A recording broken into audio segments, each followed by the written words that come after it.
Peguem a palavra de Deus e abram no livro de Oséias, capítulo 6. Hoje eu quero falar sobre o arrebatamento.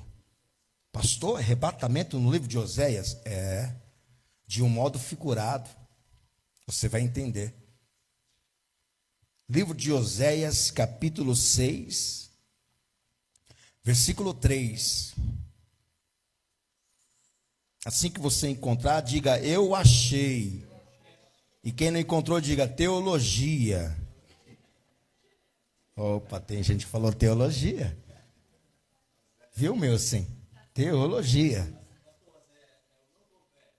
Eu acho que é depois do velho, depois do velho. É o velho ou o novo, Oséias? É o velho, olha. O pessoal ainda sabe que Oséias é o velho. Quem já leu esse livro de Oséias? Esse livro é pequeno, né? Tem 14 capítulos e é um livro considerado livro dos profetas menores. Na teologia tem os profetas maiores e os profetas menores. E Oséias é o livro dos profetas menores. Está ali, ó. É um versículo muito conhecido também. Conheçamos e prossigamos em conhecer o Senhor. Como a alva será a sua saída. E ele a nós virá como a chuva, como chuva serôdia que rega a terra.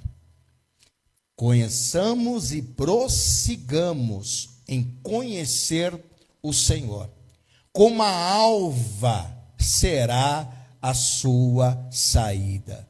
E ele a nós virá como a chuva, como chuva serôdia que rega a terra.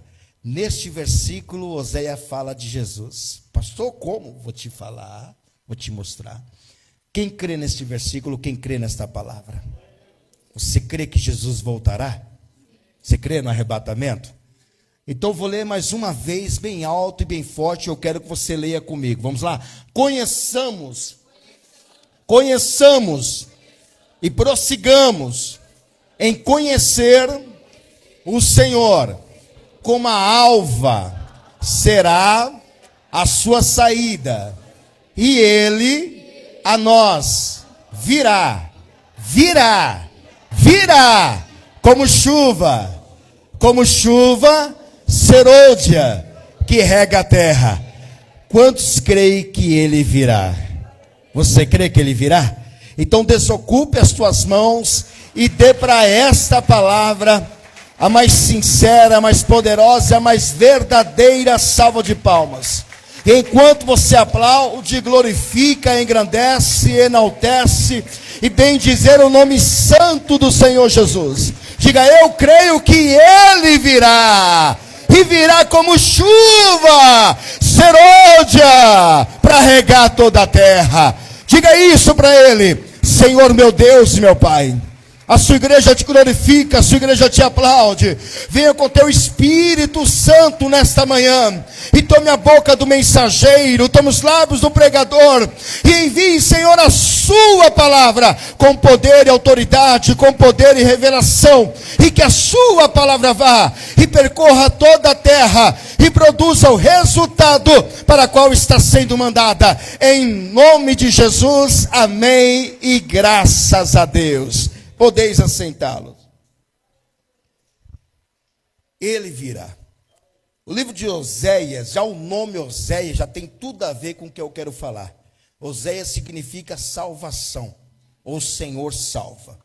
É o nome Oséias, no hebraico original quer dizer isto. E como eu disse, Oséias é um livro pequeno, que se enquadra na categoria dos profetas menores, num termo teológico, é dividido os profetas maiores e profetas menores. E muitos até acreditam que o livro de Oséias seja uma mensagem figurada só para o povo de Israel. E não é bem assim. O livro de Oséias tem muitas revelações. É que a gente precisa entender e compreender que o Velho Testamento, ele é sombra futura do Novo.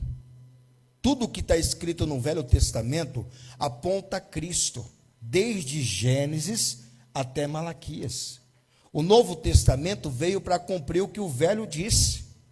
Só que o Velho Testamento, ele é uma forma simbólica, né? A Bíblia toda foi escrita de maneira simbólica, figurada, alegórica e literal.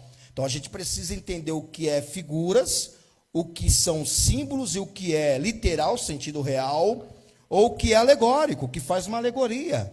Nós temos aqui muitas mensagens na palavra de Deus, na Bíblia Sagrada, acerca dessas questões. Você pegar lá em Gênesis, por exemplo, você vai ver que matou um cordeiro lá, em Gênesis, para fazer da roupa do cordeiro, da pele do cordeiro, a roupa para Adão e Eva. E já houve uma morte lá em Gênesis. Você se lembra disso? E o cordeiro que foi morto lá em Gênesis, diz que é o cordeiro Jesus, que ele foi morto desde a fundação do mundo. Aí você vai lendo toda a história, você vai compreender os sacrifícios que faziam no livro de Levítico para redimir o pecador, né? Como se fosse um sinal de apagar os pecados do pecador. E a gente sabe que bode, boi, ovelha não purificava o sangue do pecador, porque o pecador continuava manchado pelos seus pecados.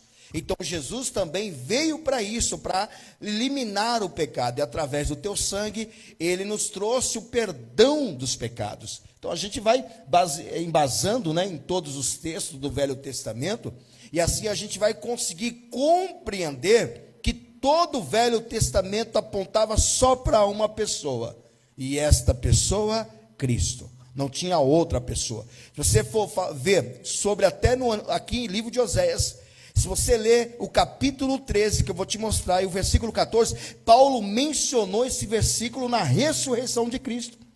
Você sabia disso? Ele mencionou o livro de Oséias acerca da ressurreição.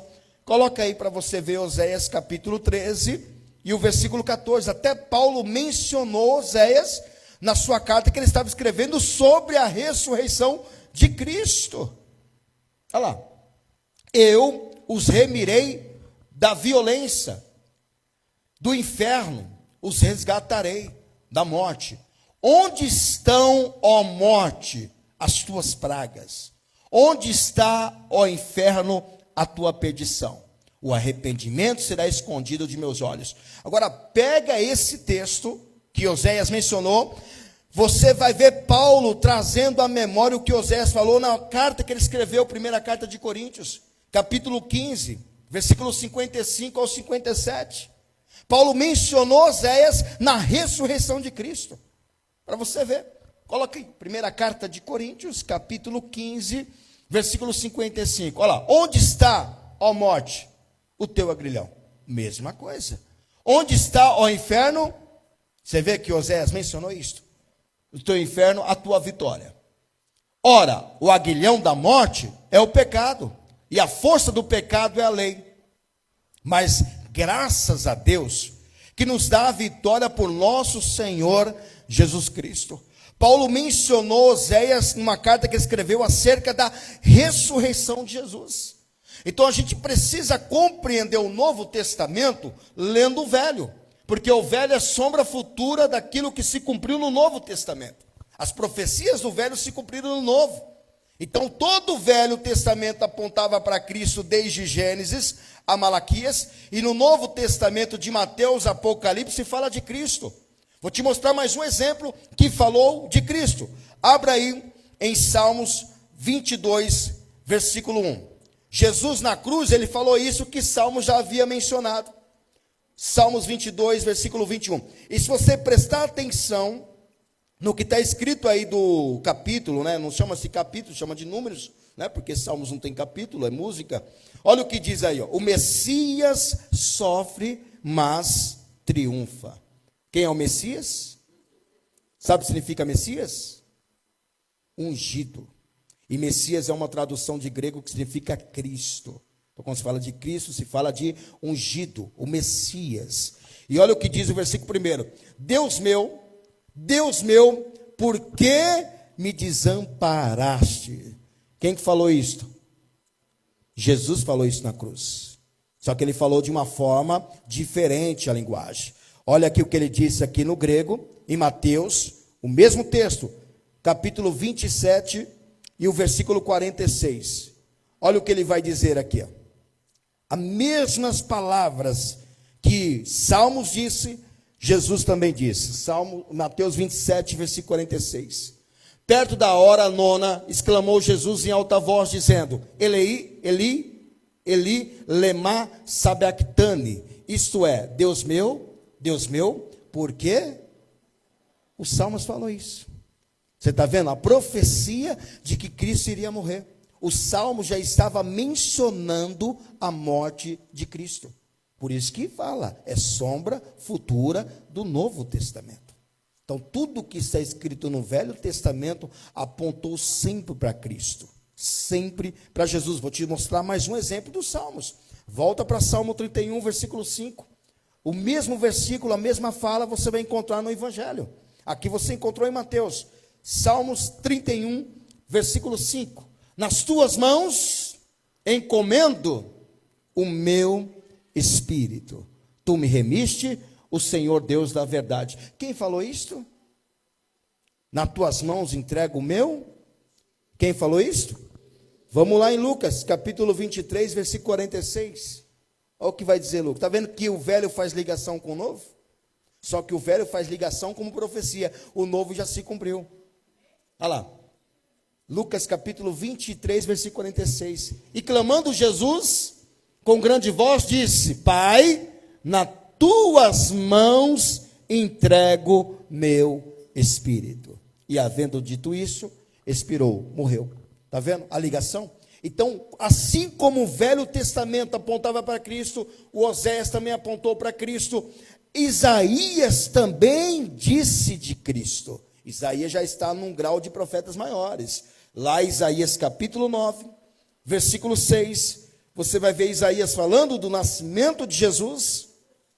Isaías 9, versículo 6. Abram aí para você ver. Porque um menino nos nasceu, um filho se nos deu, e o principado, isto é, a autoridade, está sobre os seus ombros, e o seu nome será, como é que é o nome? Conselheiro, Deus forte, Pai da eternidade, Príncipe da paz. Quem é este? Está no Antigo Testamento. Você quer ver que Isaías disse mais sobre ele? Agora Isaías vai falar, falou do nascimento. Isaías vai falar da morte dele agora. Isaías 53, versículo 3. Coloque aí para você ver agora Isaías falando sobre a morte dele. Era desprezado e o mais indigno entre os homens, homem de dores, experimentado nos trabalhos, e como de quem os homens escondiam o rosto, era desprezado, e não fizemos dele. De quem que Isaías está falando? Aí, Velho Testamento, versículo 4. Verdadeiramente, ele, o Senhor, tomou sobre si as nossas enfermidades e as nossas dores, levou sobre si, e nós o reputamos por aflito e ferido de Deus e oprimido. Veja Isaías 61 agora, versículo 1. Olha o que Jesus disse. Aqui é Jesus pegando, Isaías falando o que Jesus vai pregar na sinagoga. Esse mesmo versículo Jesus vai falar, porque lá naquele tempo tinha a Torá, já existia. O Espírito do Senhor Yahvé está sobre mim, porque o Senhor me ungiu para pregar boas novas aos mansos, enviou-me a restaurar os contritos de coração e proclamar liberdade aos cativos e abertura de prisão aos presos. Agora abram em Lucas capítulo 4, olha o que Jesus disse aqui, versículo 17. Deram nas mãos de Jesus justamente a Torá para ele ler esta profecia aqui de Isaías 61. Jesus lê esta profecia e diz que se cumpriu a profecia naquele dia.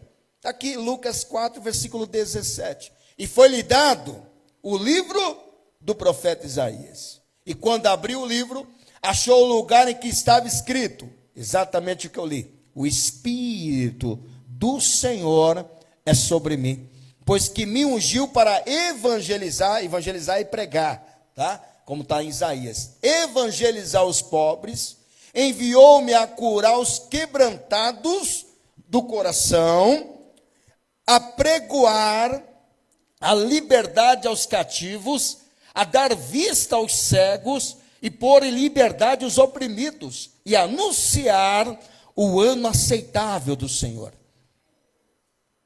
E cerrando o livro, fechando o livro e tornando a dá-lo ao ancião, assentou-se e os olhos de todos na sinagoga estavam fixos nele.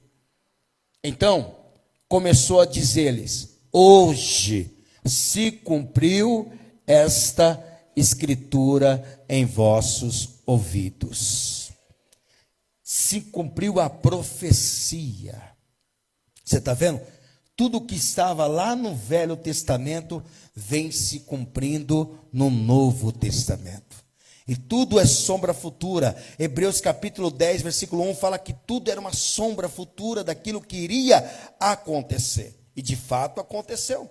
Hebreus 10, versículo 1.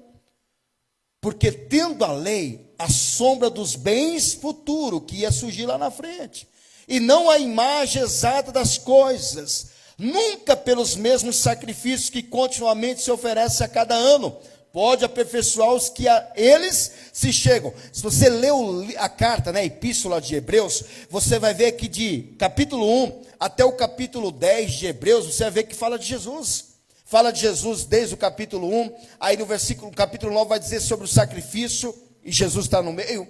Aí no capítulo 10 também vai falar sobre essa lei. Então tudo tem apontado Jesus como a profecia do Velho Testamento. Então voltando para lá, e o próprio Jesus disse, voltando para Oséias, nós vamos ler aqui em Oséias, como nós abrimos capítulo 6, versículo 3, Oséias diz: conheçamos o Senhor. Como que a gente conhece Jesus? Como que a gente conhece o Senhor? Porque Oséias diz: conheçamos. Conhecer ao Senhor só existe um meio, por meio da sua palavra. É assim que a gente conhece Jesus, por meio da sua palavra. Aqui está o histórico, aqui está a biografia de Jesus. Assim como os outros livros, não como este, mas uma referência, como os livros que contam testemunhos da própria pessoa, ou que conta a biografia da própria pessoa, este livro aqui conta a biografia de Jesus. E este livro, que é a palavra de Deus, a Bíblia Sagrada, é o único livro que você lê onde o autor se faz presente. Você pode ler esse livro no Japão, o autor está presente. Você pode ler esse livro na Europa, o autor está presente. Você pode ler esse livro na Ásia, o autor está presente. Você pode ler esse livro no Oriente Médio, o autor está presente. Você pode ler esse livro na América do Sul, o autor está presente. Você pode ler esse livro na América do Norte, o autor está presente. Você pode ler esse livro no Ocidente e o autor está presente. É o único livro que o autor está presente. Os demais livros não, você pode comprar, pode ler, mas o autor não estará lá, a não ser no dia do autógrafo. Depois não está mais presente. Mas esse sim. Esse sim. E você conhece esse autor? Lendo a sua biografia. Lendo a sua história. Sabe o que Jesus disse? Abram aí, Evangelho de João, capítulo 5, versículo 39. Jesus disse o meio que a gente o conhece. Ele diz assim: examinai, examinais, não é ler, tá? É examinar. Examinar exige tempo, exige estudo, exige profundidade das escrituras sagradas. Não é como você passa aí fora e vê uma placa, vende-se cachorro quente. Você está lendo, mas examinar é ir mais afinco, ir mais a fundo. É como um médico que examina a pessoa depois da segunda vinda dela ao consultório. A pessoa vai ao médico, vai ao consultório clínico, e ela está com uma dor de cabeça, aí o médico olha para ela e diz: quanto tempo você está assim? Já estou uma semana. E só dor de cabeça, está tendo coriza, está tendo calafrio, está doendo os ouvidos, está doendo os olhos. Não, só dor de cabeça. Então, vou te passar um remédio aqui. Você vai tomar esse remédio durante 7 dias. tomando-se esse remédio, 7 dias, não melhorando, aí você retorna. Aí a pessoa vai fazer o que o médico ensinou, né? A guia dele. Aí toma o remédio durante 7 dias. Aquela enfermidade não melhorando, a pessoa vai ter que voltar ao médico. É ou não é? E vai ter que voltar realmente ao médico que ela foi, ou num outro médico e falar o que está acontecendo, né? Aí ela volta ao médico que ela foi a primeira vez. Aí o médico sabe que o remédio não melhorou. Então o que o médico vai falar? Eu vou te pedir um raio-x da sua cabeça. Agora o médico vai partir para examinar a cabeça da pessoa. Então o médico só ouviu o que estava passando, né? A pessoa que estava enfrentando a doença, a enfermidade, e ele foi lá e passou um remédio. Mas agora o médico vai ter que examinar mais afinco. Vai ter que ir mais profundo para saber se há algum desvio, algum problema, ou alguma coisa mais séria na mente ou na cabeça da pessoa. Aí vai para a parte de ressonância, tomografia, raio-x. Aí o médico vai conseguir ver, né, a cabeça da pessoa por dentro. Assim também, como diz, examinai as Escrituras. Eu não posso apenas ler só as Escrituras, eu tenho que estudá-la. Eu tenho que ir mais a fundo do que está escrito aqui. Eu tenho que pegar recursos que me trazem ali do que eu quero ler, do que eu quero entender. E o melhor dizendo, o Espírito Santo tem que me revelar o que está escrito. Porque sem o Espírito Santo, você não terá interpretação da palavra de Deus. Porque foi o próprio Espírito quem inspirou os profetas, apóstolos a escreverem os livros. Toda a Bíblia foi inspirada pelo Espírito Santo. O apóstolo Pedro disse isto. E se foi inspirada pelo Espírito Santo, não tem ninguém nada melhor do que o próprio Espírito Santo revelar o que ele escreveu. Não tem nada melhor do que o próprio autor falar para você o que ele escreveu. Então está aqui, examinai as Escrituras, porque vós cuidais ter nelas a vida eterna, e são elas que de mim falam. Então toda a Bíblia fala de uma única pessoa, Jesus. Por isso que eu conheço Jesus lendo, examinando, estudando a sua palavra. Se eu não leio, não tem como eu conhecer o autor daquele livro. Se eu não estudo, não tem como eu identificar o que o autor quis dizer. Então por isso que existe você tempo de leitura, meditação da palavra de Deus. O próprio Deus disse isso para Josué: Josué, medite no meu livro dia e noite, e faça tudo que nele está escrito. Então, prudentemente, conduzirás o teu caminho e prosperará. Então, quando a gente examina as Escrituras, a gente vai encontrar que as Escrituras falam de Jesus, de Gênesis a Apocalipse. Quem crê que a Escritura fala? Quem crê que as Escrituras falam de Jesus Cristo? Jesus falou disso. Profetas, salmos, todos apontaram a Jesus. Abre João capítulo 1, versículo 45. Olha o que Jesus disse, né? A palavra dele. Vai dizer que os profetas disseram acerca de Jesus. Filipe achou Natanael e disse-lhe: havemos achado, que é Jesus, aquele de quem Moisés, o que diz? Escreveu na lei. Quantos livros Moisés escreveu? 5. E esses 5 livros apontam para Jesus. Como diz, o que Moisés escreveu na lei. De quem escreveram também, quem escreveu? Os profetas. Jesus de Nazaré, o filho de José. Está aqui o próprio Filipe dizendo: havemos achado aquele que está escrito no Velho Testamento, aquele que apontava para Cristo, como autor desse livro. E Lucas também vai dizer que não só os profetas, como os salmos, que eu abri os salmos mostrando para vocês, que também falam de Jesus. Abre em Lucas capítulo 24, versículo 44. Olha o que diz Lucas, que Jesus mesmo disse. E disse-lhes, Jesus dizendo: são estas as palavras que vos disse, estando ainda convosco. Convinha que se cumprisse as profecias, tudo que de mim estava escrito. Onde? Na lei, ou seja, nos livros que Moisés escreveu. De Moisés e nos profetas e nos salmos. Todos esses livros apontam só para uma única pessoa, o único, exclusivo e eterno Salvador. O nome dele, Jesus Cristo. Só apontam para ele. Assim como profetas maiores, que são Isaías, Jeremias, Daniel, né? São os profetas maiores. Ezequiel são os profetas maiores. E assim como os profetas menores também apontam para Cristo.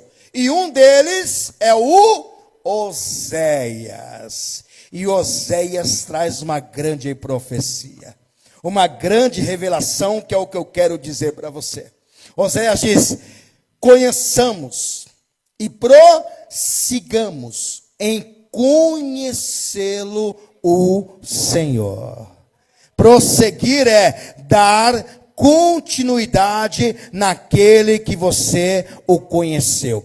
Quando você conhece uma pessoa e aquela pessoa é boa, você quer se relacionar mais com ela. É ou não é? Você conhece uma pessoa muito boa, opa, conheci, você quer ficar mais junto dela, você quer passar a conhecer mais, você conhece mais e mais, que acaba tornando-se um amigo ou uma amiga íntima, de tanto vínculo que você tem com a pessoa. Assim também é com Cristo. Quando a gente conhece a primeira vez, a gente não larga dele, mas nunca mais. A gente vai continuar o conhecendo todos os dias, se relacionando com ele, porque não vale a pena deixar ele de lado. Ele é uma pessoa muito boa e tem tudo de bom para nos dar. Então não basta apenas conhecê-lo, tem que prosseguir conhecendo o Senhor. E como que eu prossigo conhecendo ao Senhor? Estando com Ele até a sua volta. Eu preciso ir até o fim. Mateus capítulo 24, versículo 13, está escrito assim: ora, aquele que perseverar, está lá, mas aquele que perseverar até ao fim será salvo. Então eu tenho que me relacionar com este Senhor, que é Jesus, até o fim. Eu tenho que estar com ele até o fim. E isso vai me trazendo mais conhecimento, mais intimidade com ele, mais amizade, mais amor. Porque quando você está mais próximo à pessoa, vivendo com essa pessoa mais dias, vai te trazer muito amor, vai te trazer muito bem. E Jesus faz isso por nós. Então não vale a pena apenas conhecer, não, tem que conhecer e prosseguir o conhecendo. Olha o que diz Apocalipse capítulo 3, versículo 5. Quando você continua conhecendo e prosseguindo, você não perde ele de vista nunca. Está lá, capítulo 3, versículo 5 do Apocalipse. O que vencer será vestido de vestes brancas, e de maneira nenhuma riscarei o seu nome do livro da vida, e confessarei o seu nome diante de meu Pai e diante dos seus anjos. Então a gente tem que continuar conhecendo e prossigando em conhecer o Senhor, porque ele virá. E olha a profecia que Oséias diz. Além disso, volta para Oséias 6:3. Olha o que Oséias diz: quando você conhece, prossiga com ele, hein? Não largue ele por nada. Por quê, pastor? Porque como a alva será a sua saída. Ele já foi. Ele já foi. Alva significa estrela resplandecente da manhã. Alva é a primeira estrela que aparece durante o dia. E sabe quem é a estrela? Você sabe quem é a estrela? Ele já foi. E como a alva, ele foi subindo. Olha o que diz em Atos capítulo 1, versículo 9, 10 e 11. Ele é a alva. Ele é a estrela resplandecente da manhã. Ele é falado também em números, né? A gente vai ver. Olha o que diz: e quando dizia isto, vendo eles, foi elevado às alturas, e uma nuvem o recebeu, lutando os seus olhos, e estando com os olhos fitos nos céus, os varões, os apóstolos, enquanto ele subia, e como a alva ele foi subindo, ele foi saindo, eis que junto deles se puseram 2 varões vestidos de branco, os quais lhes disseram: varões galileus, por que está olhando para o céu? Esse aí é Jesus, que dentre vós foi recebido em cima no céu. Ele foi subindo como a alva, foi subindo. E ele diz mais: e há de vir assim como para o céu o viste ir. Ele vai vir do mesmo lugar o qual subiu. Quantos creem que ele vai vir? Ele vai vir como ele subiu, ele vai descer. E ele vai vir. E ele é a estrela resplandecente da manhã. O livro do Apocalipse, capítulo 22. Abram aí. Livro do Apocalipse, capítulo 22. Versículo 16. Vai dizer que Jesus é a estrela resplandecente da manhã. É a estrela que brilha, né? Eu, Jesus, enviei o meu anjo para vos testificar estas coisas nas igrejas. Eu sou a raiz e a geração de Davi, a resplandecente estrela da manhã. Ele é a estrela que Oséias disse: como a alva ele foi subindo, e como a chuva serôdia, ele vai descer. Oh glória! Ele vai vir como a chuva serôdia. Você sabe o que é chuva serôdia? Chuva que vem de repente. De repente ele vai vir e você precisa estar atento com isto. Chuva serôdia, o que é? Que vem fora do tempo. Ele diz que vai vir, mas ele não disse o dia nem a hora. Ele vai descer como a chuva serôdia, como diz Oséias. E ele vai pegar aqueles que estão atentos, e quem estiver desatentos vão ficar na terra. É o arrebatamento de Cristo, é a volta do Senhor Jesus para arrebatar, buscar a sua igreja. E esta volta de Cristo, nem mesmo ele sabe o dia nem a hora. Vai ser uma coisa de repente. Está lá em Mateus capítulo 24. Versículo 36, olha o que diz aqui a profecia de Jesus, que ele vai vir e vai pegar muita gente como no tempo de Noé. Olha o que diz: porém, daquele dia, olha o D, maiúsculo, não é um dia qualquer, é a volta de Cristo. Aquele dia e a hora ninguém sabe, nem mesmo os anjos dos céus, nem o Filho, mas unicamente meu Pai.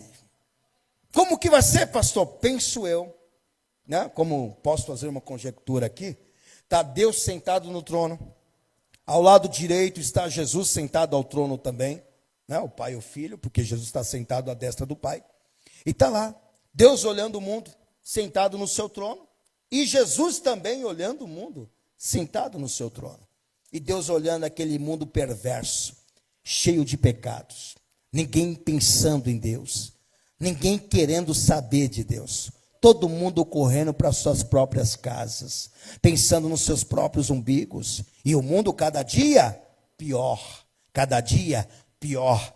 Ao invés de melhorar, o mundo só vai piorando. E a igreja de Cristo na terra, lutando contra esse tipo de coisa, e o mundo cada vez mais aumentando as suas iniquidades. Como diz o Evangelho de Mateus, capítulo 24, versículo 12, por aumentar a iniquidade, o amor de muitos esfriará. Por aumentar. Então está lá, Deus olhando, e ele não suportando mais aquele mundo. E Jesus do lado, e Deus olhando, e Jesus do lado. O cristão pecando, errando, Jesus revogando a causa dele. Porque Jesus é o advogado ainda, enquanto Jesus não voltou. Quando ele voltar vai ser juiz, hoje ele é advogado. Então qualquer pecado ele vai defender, a não ser que seja um pecado contra a blasfêmia, contra o Espírito Santo. esse aí não tem perdão. Mas enquanto você está errando aqui, pedindo perdão, deixando o seu erro, Jesus vai ficar ali defendendo você do lado do Pai. Ele é o advogado. Mas vai chegar um tempo que Deus vai fazer igual Sodoma e Gomorra. Aquele mau cheiro que estava em Sodoma e Gomorra chegou às narinas de Deus, que Deus destruiu a terra. Destruiu Sodoma e Gomorra, que fez eliminar do mapa. Nem no satélite você encontra mais a cidade de Sodoma e Gomorra. Só vê cinzas. Então vai ser mais ou menos isso. Deus, quando sentir que aquele mal já chegou ao seu limite, Ele vai dizer, desce meu filho. E Jesus vai vir de repente. De repente. Ele não falou nem o dia, nem a hora. E Ele diz mais. Como é que vai ser? Vai lá, Mateus capítulo 24. Nós estávamos lendo o versículo 36, né? Que nem o dia, a hora ninguém sabe. Veja o versículo a seguir, 37. Olha o que está acontecendo. Como foi nos dias de Noé, assim será também a vinda do Filho do Homem. Porquanto assim como nos dias anteriores ao dilúvio, comiam, não está assim hoje o mundo? Come, bebe, bagunça, zoa, faz o que quer. Comiam, bebiam, casavam e davam-se em casamento, até o dia em que Noé entrou na arca. Você sabe onde você estará salvo nesse dia? Na igreja. A arca representa a igreja. E enquanto você estiver aqui, você estará atento para a volta de Cristo. Esteja na arca. Versículo 38, 39. E não o perceberam até que veio, não o perceberam. Foi coisa repentina. Deus não falou para Noé quando seria o dilúvio. E senão Noé estaria perguntando, falando para todo mundo, né? Deus mandou o dilúvio. Falou, Noé, entra na arca. Noé entrou na arca, ficou quantos dias na arca? 7 dias, até quando Deus começou a chover. Foi sem ninguém perceber. Olha lá, não perceberam. Até que veio o dilúvio e os levou a todos. Assim também será a vinda do Filho do Homem. Filho do Homem. Então, estando 2 no campo, será levado um e deixado o outro. Estando 2 moendo no moinho, será levada uma e deixada outra. Vigiai, pois, porque não sabeis a que hora há de vir o vosso Senhor. Ninguém sabe. É como o ladrão da noite. Lucas falou que se o ladrão avisasse o dia que ele roubaria a sua casa, você não iria sair de casa. Você ficaria dentro de casa esperando esse dia. Só que o ladrão, quando vem na noite, ele não fala o dia, nem fala a hora. Eu digo que o arrebatamento é como se fosse um assalto.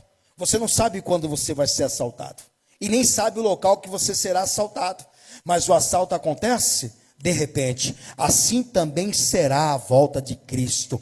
De repente. E vai pegar todos aqueles que estiverem na arca. A igreja de Cristo. Quem estiver com o Senhor, conhecendo e prossigando em conhecê-lo, com certeza este ou esta vão subir com o Senhor. Por isso que não se apresse de sair da presença de Deus. Aqui com certeza você estará solidificado, será fortalecido e será alertado acerca da palavra de Deus. E com certeza você não irá cair. Mas se você sair da arca, você vai fazer como os que morreram no dilúvio. Não vai ter volta. Por isso que fique onde Deus te colocou, na paz e vida do Campo Belo. Aqui você vai ser fortalecido, e quando ele vier como chuva serôdia, uma chuva de repente, nós iremos subir com ele nos ares, e seremos transformados, arrebatados, para encontrar-se com o Senhor. Tome posse desta palavra, continue vigilante. Continue atento. Paulo disse que a volta de Cristo vai ser num piscar de olhos. Quando você fizer assim, ele já voltou. Está lá? Primeira carta de Coríntios, capítulo 15, versículo 51. Abra aí, 15 e 51. No piscar, você não pode nem piscar mais. Se você piscar, você fica. Ó, se você fizer aqui, você fica. Ó, vacilei. Ficou. Tá lá. Eis aqui vos digo um mistério. Ó, um mistério. A volta de Cristo é um mistério. Por quê, pastor? Ninguém sabe o dia, ninguém sabe a hora. É um mistério, né? Nem mesmo Cristo. E você sabe que tem gente que fala, eu estou ouvindo esse negócio que Jesus vai voltar desde a época da minha avózinha. Quem já ouviu isso? Não, gente fala isso? Minha avó morreu, meu pai morreu, meu filho morreu, muita gente morreu no Senhor e Jesus ainda não voltou. Sabe por quê? Um dia é 1000 anos para o Senhor.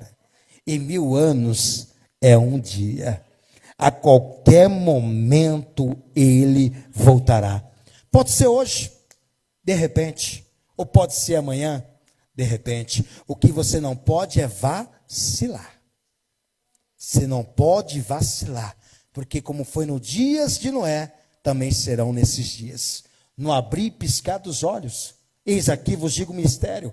Na verdade, nem todos, porque não dormiremos, o arrebatamento. Nem todos dormiremos, mas todos seremos. Esse dormiremos é morte, viu? O que Paulo está dizendo? Pode ser que nem todos enfrentem a morte, porque Jesus venha antes de você morrer. Então você será transformado. Versículo 52. No momento, no abrir e fechar de olhos, ante a última trombeta, porque a trombeta soará e os mortos ressuscitarão incorruptíveis, e nós, que estaremos vivos, seremos transformados num corpo glorioso a encontrar-se com o Senhor.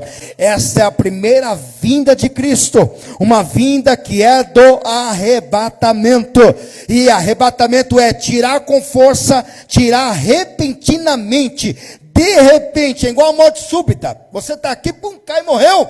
A volta de Cristo vai ser assim. Então, o que você deve fazer? Continuar prosseguindo em conhecer o Senhor.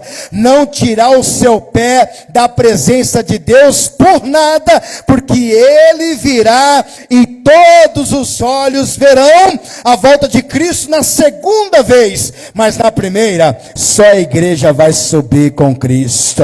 Só você que é salvo, salva, está firme no Senhor, você que é batizado nas águas, você subirá com o Senhor nos céus.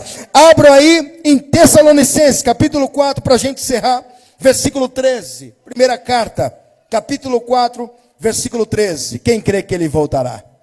Muito breve Ele virá. Ele virá como ladrão da noite. Olha o que Paulo diz aqui sobre a morte e a ressurreição e também o arrebatamento. Não quero, porém, irmãos, que sejais ignorantes acerca dos que já dormem, ou seja, que já morreram em Cristo, para que não vos entristeçais, como os demais que não têm esperança. Porque se cremos que Jesus morreu e ressuscitou, assim também aos que em Jesus dormem, que morreram, Deus os tornará a trazer com Ele. Porque morte para o cristão é dormir, não é perdição, né? Porque dizemos-vos, pois isto pela palavra do Senhor, que nós, igreja, os que ficarmos vivos para a vinda do Senhor Jesus, não procederemos com os que dormem. Porque o mesmo Senhor, o mesmo, não é outro, é o mesmo que subiu, como diz lá os anjos. Galileu, por que estão olhando para os céus? Esse é Jesus que subiu e é o mesmo que voltará. O mesmo Senhor descerá do céu com alarido e com voz de arcanjo e com a trombeta de Deus, e os que morreram em Cristo ressuscitarão primeiro, e os que ficaram vivos, cadê os que estão vivos aí? Depois nós, os que ficarmos vivos, seremos arrebatados, juntamente com eles, os que ressuscitaram primeiro, nas nuvens, a encontrar o Senhor nos ares, e assim estaremos para sempre com o Senhor. Oh, glória! Se coloquem de pé. Ele virá como chuva serôdia.